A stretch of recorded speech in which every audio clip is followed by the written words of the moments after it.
The year is 1994. Damian Neville has been charged with second-degree murder in the stabbing and strangulation death of his girlfriend, Michelle Tyler. The NOPD stated that the 22-year-old Damian Neville confessed to the slaying of Michelle, who is an up-and-coming singer on the New Orleans music scene. The Nevilles are no strangers to New Orleans. Damian's mother, Charmaine, a mainstay in New Orleans nightclubs, is also the sister of Aaron Neville. Damian's grandfather is none other than Charles Neville of the world-renowned Neville brothers. I think it's pretty safe to say that the Nevilles have influence in the city. After his arrest, Damian Neville would be initially held on $500,000 bail, which he could easily make. These are the events that would take place before, during, and after the murder of Michelle Tyler. In the world of music and entertainment, we often hear about rappers being murdered or getting in trouble with the law. But for Michelle's family, their tragedy would involve her murder. In September of 1994, Michelle was found lifeless inside of her home, stabbed and strangled to death.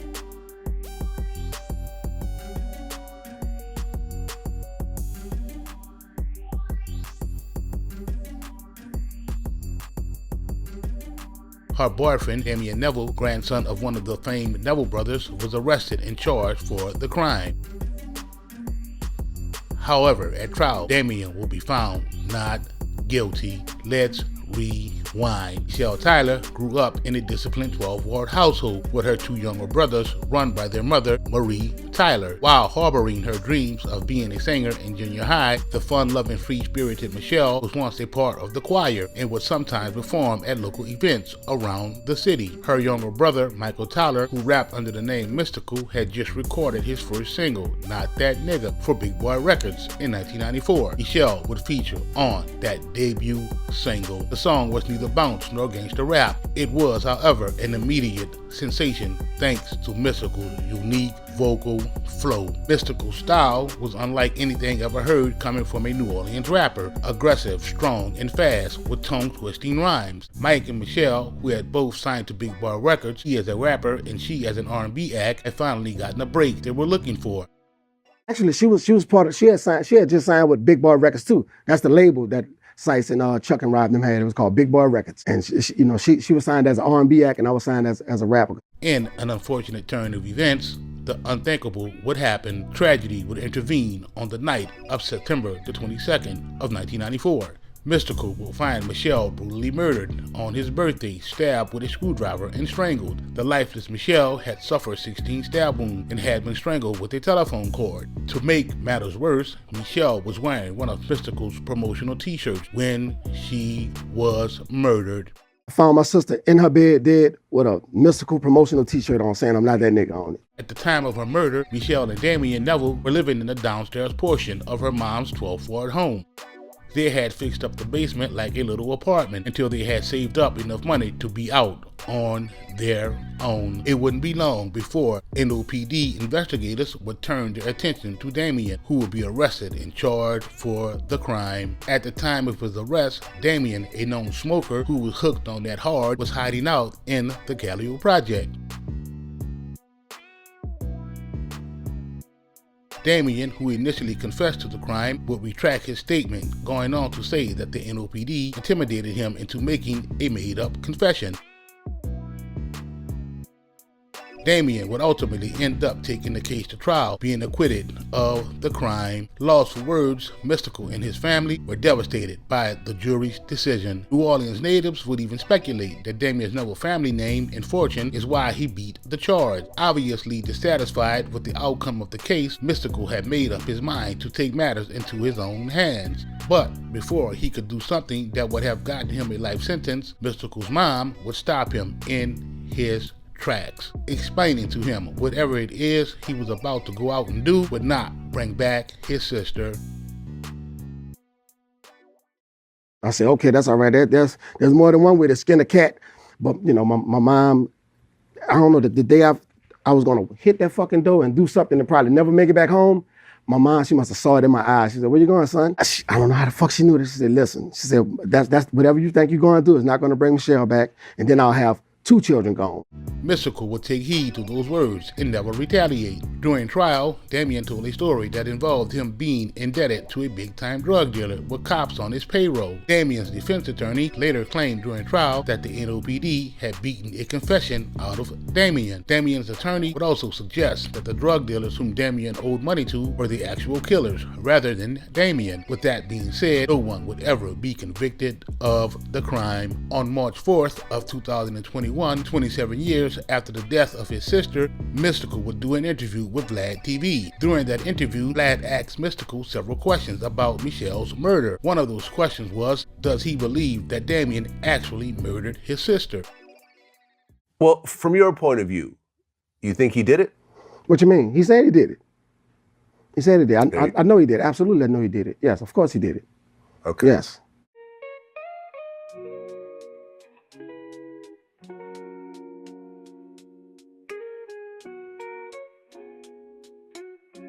If there's one thing on which everyone in the city of New Orleans agrees, it's that the criminal justice system in New Orleans is broken. When even one part of a system breaks down, the entire system fails. In the city of New Orleans, every part of the criminal justice system is broken in some way, shape, or form. From City Hall and cops, to the district attorney and courts, to the corrupt judges on the bench. 2 years after Damien Neville was acquitted in the death of Mystikal's sister, Michelle, he was indicted again on murder charges after fatally shooting a 19-year-old man in New Orleans. Damien admitted to the NOPD that he shot the man, but claimed it was in self-defense after the man tried to rob him.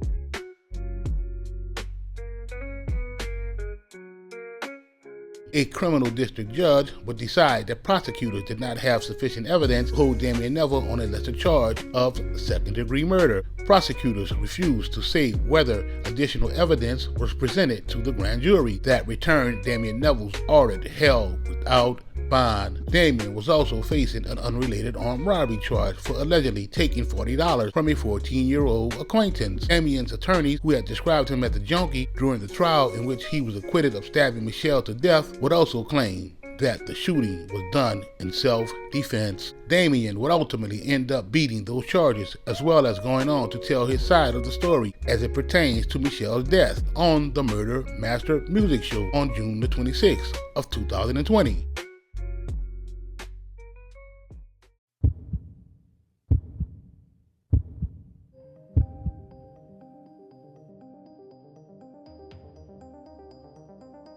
At one point in time, you were falsely accused of murder. Right.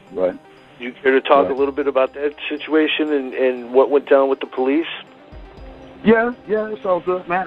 Because initially, didn't they were trying to charge you? Well, they did actually. They did actually charge me with the murder because it was. Like I said, once again, the shit is so crazy and it goes so many different directions. What happened was when I got to the location of the crime scene, my mother called me and said, "Come home now." And I was like, "Shit, your house or mine?" And she was like, "Your house, uptown." So I was like, "All right." So, when I went, everybody was standing outside, and I saw everybody except for my girl. And so I kind of put it together, you can look at the scene and kind of see if she ain't there, then something done fucking happened. So I jump out the vehicle and try to run to the door. They tackled me. So the 2 officers that tackled me, they took me into they just whipped me in the car and took me off. So when I get to the interrogation office, they handcuffed me to the table. They fucking, I'm high as fuck. I'm high as fuck. I was coked out. I've been snorting coke and shit, smoking blunts and dirty blunts and shit. But I was still aware of my surroundings. So they took me in there, they handcuffed me to the table and went to telling me, the first thing they asked me was, where is the dope? They didn't ask me shit about the girl until I fucking denied having the dope. You know what I'm saying? I'm like, I don't know. They beat me up, punching me in my face, kicking me in my fucking chest, my fucking face swole up, I could barely talk. They beat the shit out, but they had me in there for 8 hours. And then somewhere along the line, they went to asking me about the situation. And I was like, man, I ain't do that shit. And they was like, beating the piss out of me. Because I really had no clue to what the fuck was going on until they said something to me. Because I still had no clue. Because at the first point, my girl was riding around with my cousin in a brand new Mercedes that her husband had just purchased. So she wasn't even at the crib. You know what I'm saying? So she wasn't even supposed to be home. So I had no clue, really, of what the fuck was going on. But I still was kind of curious. Then they started telling me situations like, you did this, huh? And I was like, no, I ain't do it. Ah! And they choked me out and had a gun in my head and all this old shit and say, you fucking did it. And me, as a 20-something-year-old, you know, I'm like, fuck this shit. I'm trying to live. These motherfuckers want to hear something. I'm going to tell them what they want to hear. I say, okay, yeah, all right. I done it. And they said, well, how you did it? And I said, man, I don't fucking know. And bop, they hit me again. And then they start spilling over the information to me, telling me, you know, what happened or what they thought happened. And, you know, for me to repeat the shit. So they said, you did it like this, huh? And I just repeated what the fuck they said. They just pinned me to the fucking murder, you know? And that shit for me was crazy because once I came down and was, you know, in a clear state of mind, I was like, oh, fuck, what the fuck I done done? And then my lawyer came to me and he was like, listen, he looked at me first and he took pictures and he was like, oh shit, you know, this and that. And so I was like, bruh, I said, man, he said, you know, he asked me, did I do it? And I said, man, no, I didn't. I said, listen, they beat the shit out of me. They fucking made me say certain shit. So with that said, he produced a report of what happened. So once I saw what happened on this report that he was telling me, the shit didn't link up because they didn't even know what the crime scene was like.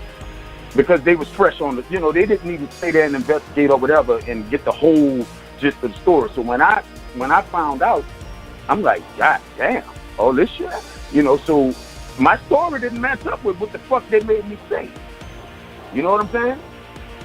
So for me, you know, after all of that shit and we going to trial and shit, man, I thought I was done for because you got police involved, you got, you know, all kind of shit happening. So I just thought I was done. I was like, fuck, man, I'm going to prison for the rest of my life for some shit I ain't do.